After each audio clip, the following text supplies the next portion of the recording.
শেখ হাসিনা পালাই না বলে যেমন সে পালাতে বাধ্য হয়েছে, সে আসবে না বলে সে আসতেও বাধ্য হবে। নৌকা শেখ হাসিনার দেশে আনবো।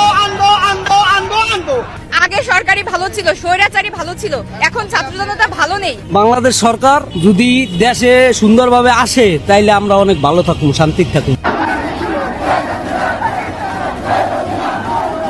এই মুহূর্তে দরকার শেখ হাসিনা সরকার।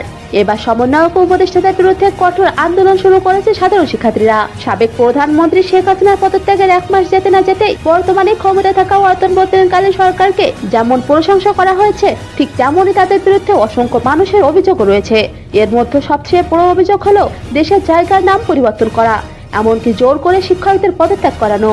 এবার সমন্বয়ক ও উপদেষ্টাদের স্বৈরাচারিতার বিরুদ্ধে শিক্ষার্থীরা আন্দোলনে নেমেছে। শিক্ষার্থীরা দাবি করে, শেখ হাসিনা যখন ক্ষমতায় ছিল তখন এই কাজগুলো হয়নি। বর্তমানে সমন্বয়করা ছাত্রদের উস্কে দিয়ে এসব ন্যাক্কারজনক কাজ করাচ্ছে, তাদের রাজনীতিতে প্রবেশ করাচ্ছে। আর সমন্বয়কদের এমন কর্মকাণ্ডে প্রশাসন নিচ্ছেন না কোনো পদক্ষেপ। আর তার কারণেই সমন্বয়ক উপদেষ্টাদের পদত্যাগ দাবি করে সাধারণ শিক্ষার্থীরা।